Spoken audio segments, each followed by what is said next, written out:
শ্রী শ্রী রবিশঙ্কর তার একটা বইতে লিখেছেন prayer the call to the soul.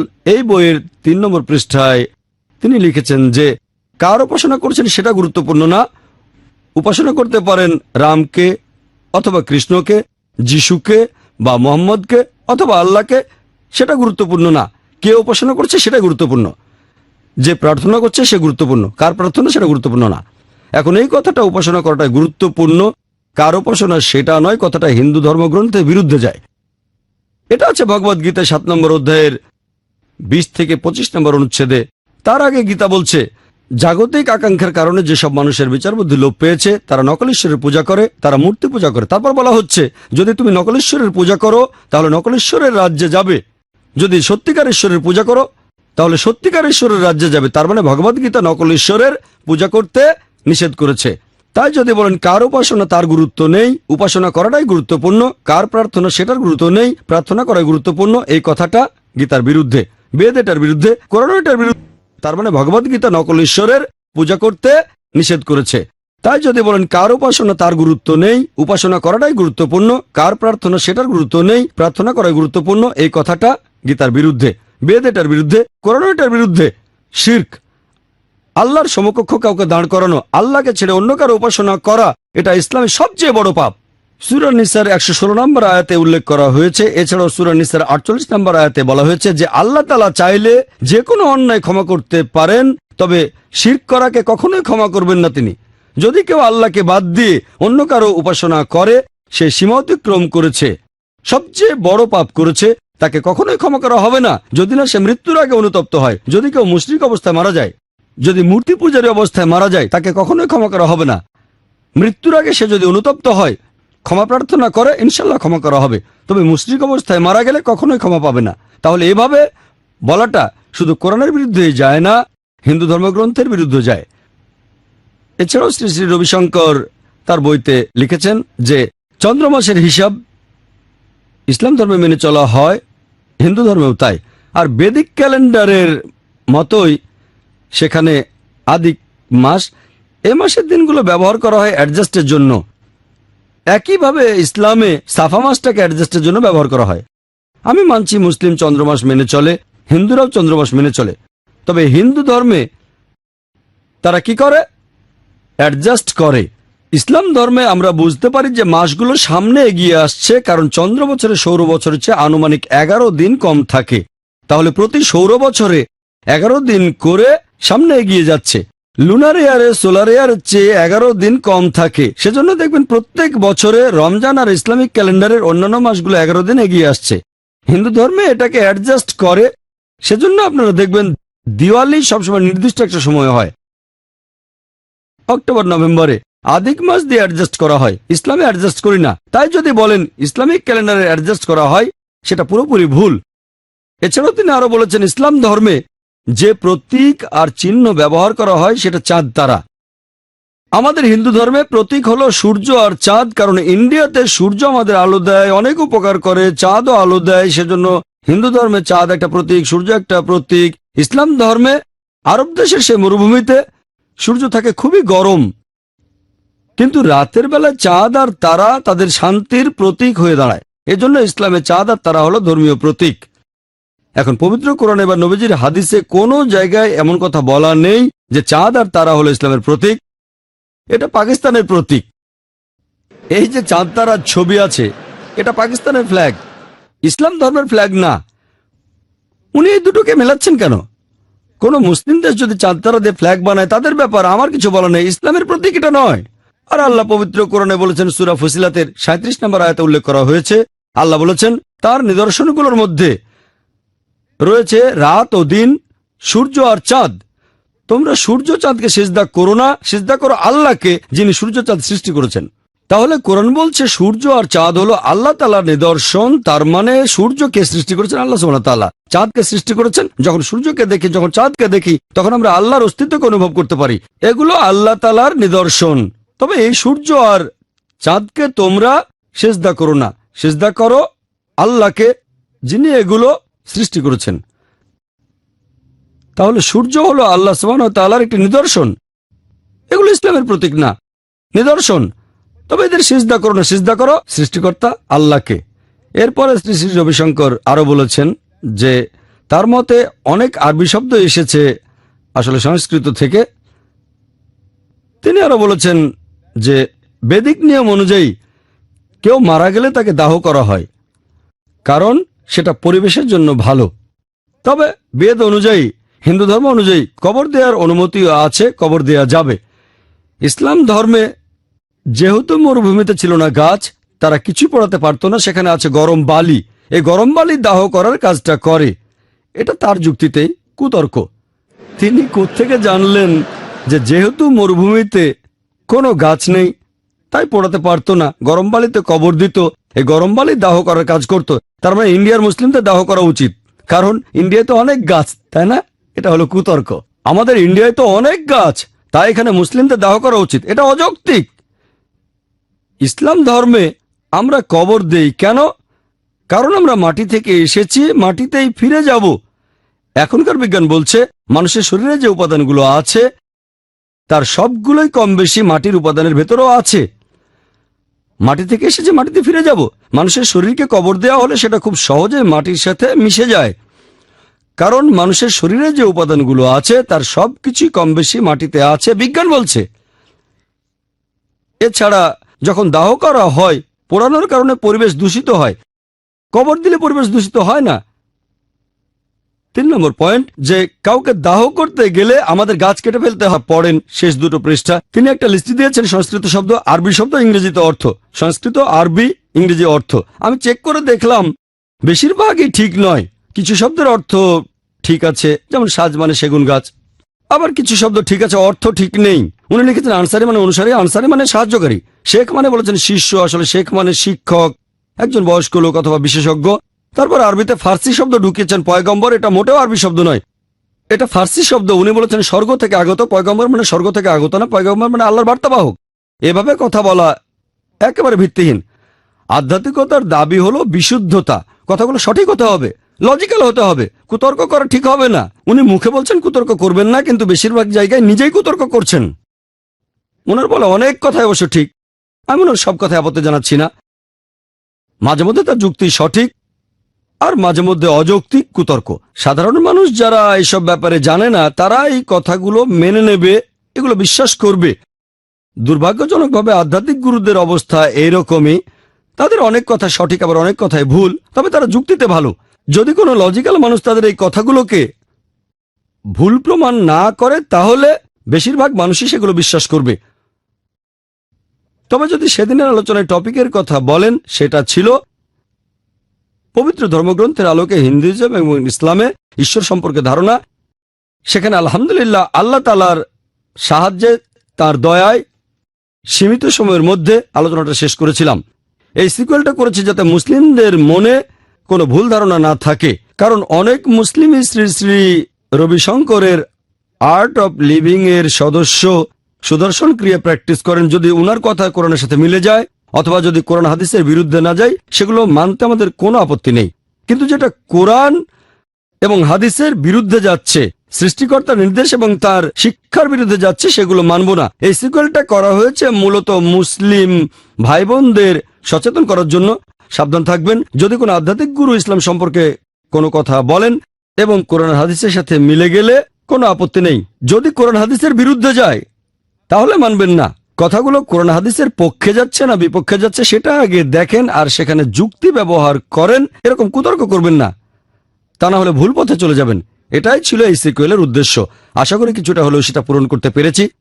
আমার লেকচার শেষ করব পবিত্র কোরআনের একটা উদ্ধৃতি দিয়ে। আল্লাহ পবিত্র কোরআনে বলেছেন, সূরা ইমরানের 85 নম্বর আয়াতে উল্লেখ করা হয়েছে, যদি কেউ ইসলাম ব্যতীত অন্য কোনো দিন গ্রহণ করে, শেষ বিচারের দিনে সেটা কখনোই কবুল করা হবে না, সে আখিরাতে ক্ষতিগ্রস্তদের অন্তর্ভুক্ত হবে। ও আখির দাওয়ানা আলহামদুলিল্লাহ রাব্বিল আলামিন। জাযাকাল্লাহ ডক্টর জাকির। আপনারা যদি কেউ এই টপিকের উপর ডক্টর জাকির নায়েককে প্রশ্ন করতে চান তাহলে আপনারা একে একে প্রশ্ন করতে পারেন। আসসালামু আলাইকুম।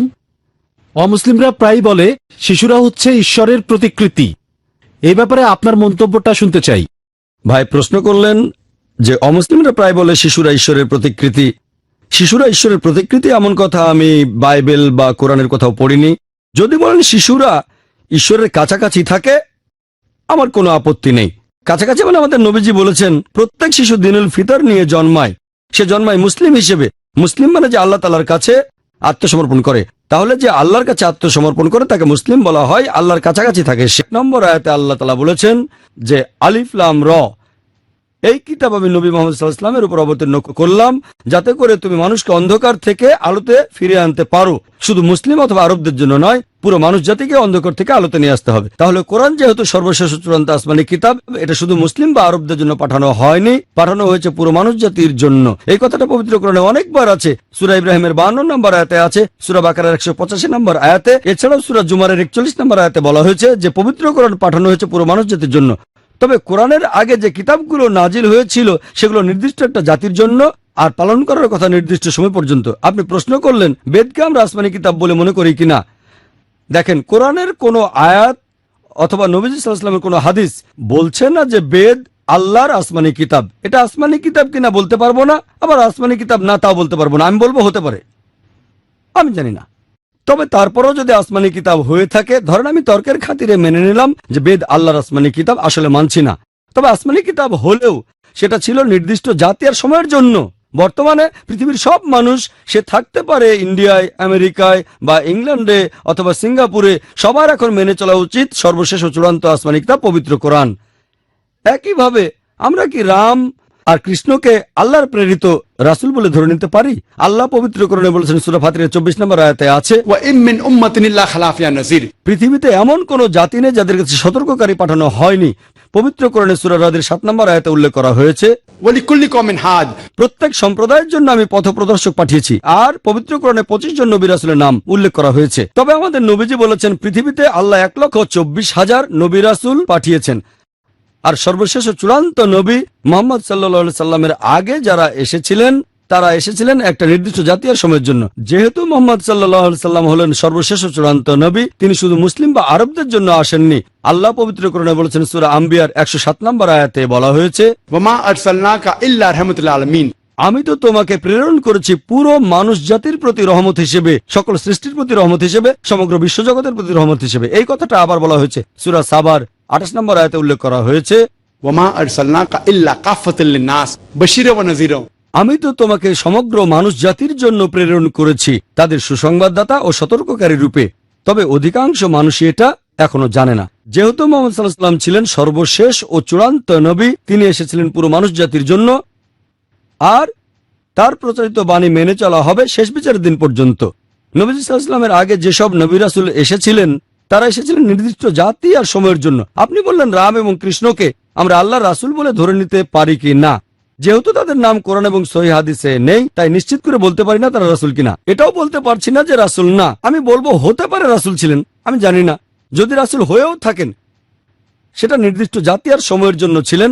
এখনকার দিনে পৃথিবীর সব মানুষ, সে থাকতে পারে ইন্ডিয়ায়, আমেরিকায়, ইংল্যান্ডে বা সিঙ্গাপুরে বা মালয়েশিয়ায়, আমরা সবাই এখন সর্বশেষ ও চূড়ান্ত নবী মুহাম্মদ সাল্লাল্লাহু আলাইহি ওয়াসাল্লামকে মেনে চলবো। আশা করি উত্তরটা পেয়েছেন। হ্যাঁ ভাই, সামনে থেকে না, এবার আমরা একটা মহিলাদের কাছ থেকে প্রশ্ন নেব। আসসালামু আলাইকুম ডাক্তার জাকির নায়েক, আপনার কাছে আমার প্রশ্ন, আমরা মুসলিমরা কি উনার ব্রিদিং টেকনিক সুদর্শন ক্রিয়া ব্যবহার করতে পারবো? বোন প্রশ্ন করলেন যে মুসলিমরা ওনার প্রচলিত ব্রিদিং টেকনিক সুদর্শন ক্রিয়া ব্যবহার করতে পারবে কিনা। আমি আসলে ওনার এই ব্রিদিং টেকনিকটা সম্পর্কে খুব বেশি জানি না। আমি এই সুদর্শন ক্রিয়াকে বাদ দিয়ে অন্যান্য বিষয়গুলোর উপরে বেশি নজর দিয়েছিলাম। এখানে নিয়ম হলো শ্রী শ্রী রবিশঙ্কর হোক বা অন্য যে কোনো হিন্দু গুরু, যদি সেই টেকনিকের কোনো কিছু ইসলামিক শরিয়ার বিরুদ্ধে যায় সেটা বাদ দিতে হবে। সেটা বাদ। যদি সেটা কোরআন আর সহিহ হাদিসের কথা অনুযায়ী হয়, মেনে নেন, কোনো আপত্তি নেই। যদি না মেলে, বিরুদ্ধেও না যায়, তখন স্টাডি করতে হবে। সন্দেহজনক বিরুদ্ধে গেলে বাদ দেবেন, হোক সেটা সবচেয়ে বড় গুরু স্টিভেন কোহেনের কথা অথবা অন্য যে কোনো গুরু। কোরআন হাদিসের বিরুদ্ধে গেলে মানবেন না, কারণ আল্লাহ হলেন সবচেয়ে বড় গুরু, তিনি 1 নম্বর। যদি বিরুদ্ধে যায় তাহলে বাদ দেন, যদি বিরুদ্ধে না যায় আর পক্ষেও না বলে তাহলে রিসার্চ। এখন উনার ব্রিদিং টেকনিকের কথা যদি বলতে হয়, উনি বলেছেন মনোযোগ দেন। আরো বলেছেন প্রার্থনার সময়, এমনকি নামাজের সময়ও মন ঘুরে বেড়ায়। উনার কথায় এটা আপনার মনোযোগ বাড়াবে। আপনারা দেখবেন যে নামাজে অনেক উপকারিতা আছে। আমি একটা লেকচার দিয়েছিলাম, সালাহ দ্য প্রোগ্রামিং টুয়ার্ডস রাইচিয়াসনেস, সেখানে নামাজের অনেক উপকারিতার কথা বলেছি। এখন ব্রিদিং এর কথা যদি বলেন, নামাজের মধ্যে সবচেয়ে সেরা অংশটা হচ্ছে সিজদা। শ্রী শ্রী রবিশঙ্করের ব্রিদিং টেকনিকের একটা গুরুত্বপূর্ণ দিক হলো, উনি বলেছিলেন, আর মেডিকেল ডক্টর হিসেবে আমিও তার সঙ্গে একমত, যে আমাদের ফুসফুসের পুরো সামর্থ্যকে কখনোই ব্যবহার করি না। সাধারণ মানুষ তার ফুসফুসের মাত্র 2/3 ব্যবহার করে, বাকি এক অংশকে বলা হয় রেসিডুয়াল এরিয়া। উনি ব্রিদিং টেকনিকে দেখিয়েছেন কিভাবে এই 1/3 জায়গায় ব্যবহার করা যায়। এরকম আরো অনেক কিছু, তবে মূল ব্যাপার হলো এটাই। ব্রিদিং টেকনিকের উপর তার একটা ভিডিওতে এটা দেখেছিলাম। নামাজের সবচেয়ে সেরা অংশ সিজদা। যখন সিজদায় যায় তখন আমাদের তলপেট ডায়াফ্রামের সাথে ধাক্কা খায়, ডায়াফ্রাম ফুসফুসের নিচের অংশে চাপ দেয়। সিজদার সময় নিঃশ্বাস নিলে এই রেসিডুয়াল এরিয়ার বাতাসটাও তখন বেরিয়ে যায়। করি না, সবসময়ই বলি আসসালামু আলাইকুম, আপনার উপর শান্তি বর্ষিত হোক। এমনকি অমুসলিমদেরও যখন কেউ আমাকে বলে নমস্তে, এর উত্তরে আমি বলি আসসালামু আলাইকুম, আপনার উপর শান্তি বর্ষিত হোক। অন্যান্য অভিবাদন যেগুলো ইসলামিক নয়, যেমন গুড মর্নিং, গুড ইভিনিং, এগুলো হারাম না, বলা যেতে পারে, তবে এগুলো মুস্তাহাব, না বললে ভালো। গুড মর্নিং বলাটা হারাম না, তবে এর চেয়ে ভালো আপনার উপর শান্তি বর্ষিত হোক। গুড মর্নিং এর চেয়ে ভালো। মর্নিং এর মধ্যে গুড কি আছে? সকালে হয়তো বউর সাথে ঝগড়া হয়েছে, তবে গুড মর্নিং বলাটা শরিয়ার বিরুদ্ধে যায় না। গুড মর্নিং বলাটা হারাম নয়, না বললে ভালো। তবে নমস্তে মানে যদি হয় নতজন হওয়া, তাহলে সেটা হারাম, আর মুসলিমদের এটা বলা উচিত না। আশা করি উত্তরটা পেয়েছেন। এবারের প্রশ্ন মহিলাদের মধ্য থেকে করবেন। আসসালামু আলাইকুম ভাই, আমরা যখন পবিত্র কোরআনের অনুবাদ পড়ি তখন সেখানে দেখি যে লেখা আছে আমরা পৃথিবী ও আকাশমণ্ডলী সৃষ্টি করলাম, আল্লাহ কেবলমাত্র একজন, কিন্তু এখানে আমরা বলা হচ্ছে কেন? বোন একটা কমন প্রশ্ন করলেন। কোরআনে আমরা এরকম প্রায় দেখি যে আল্লাহ বলেছেন আমরা সৃষ্টি করলাম, আল্লাহ একজন, কিন্তু এখানে বহুবচন কেন? কুল হুয়াল্লাহু আহাদ।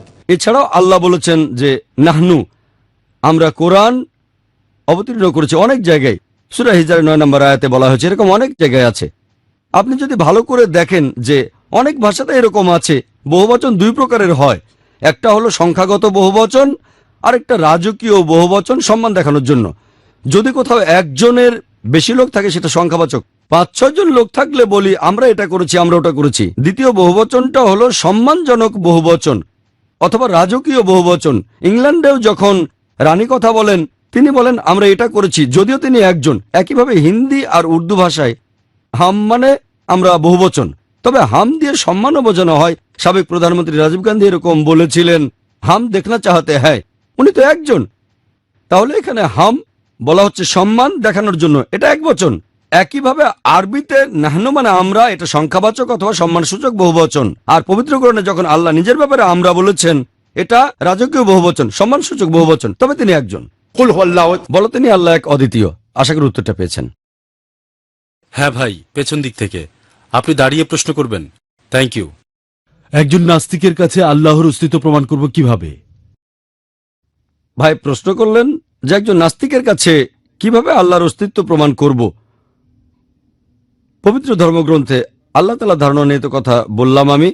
এখন আমি একজন নাস্তিকের কাছে সেটা প্রমাণ করব কিভাবে। কোন নাস্তিকের সাথে দেখা হলে আমি প্রথমে যেটা করব, যে আল্লাহকে বিশ্বাস করে না তাকে অভিনন্দন জানাবো। আমি তাকে অভিনন্দন জানাবো, কারণ পৃথিবীর বেশিরভাগ মানুষই অন্ধভাবে বিশ্বাস করে। বেশিরভাগ ক্ষেত্রে কেউ হিন্দু কারণ তার বাবা হিন্দু, কেউ খ্রিস্টান কারণ তার বাবা খ্রিস্টান, আমাদের অনেকে মুসলিম কারণ বাবা মুসলিম। আর এই নাস্তিক ভাবছে সেও একটা ধর্মীয় পরিচয়ে বড় হয়েছে, কিন্তু তার মনে হয়েছে যে তার বাবা যে ঈশ্বরের পূজা করে সেটা আসলে কোনো ঈশ্বর না, তাই ঈশ্বরকে অস্বীকার করে। আমি তাকে অভিনন্দন জানাবো কারণ সে ইসলামিক শাহাদা, ইসলামিক ধর্মবিশ্বাসের প্রথম অংশটা মেনে নিয়েছে, লা ইলাহা, কোনো উপাস্য নেই। এখন তাকে বলাতে হবে ইল্লাল্লাহ, সেটা আমি করতে পারবো ইনশাল্লাহ। তাকে অভিনন্দন জানাবো তার কারণ সে ইসলামী ধর্মবিশ্বাসের প্রথম অংশটা মেনে নিয়েছে, লা ইলাহা।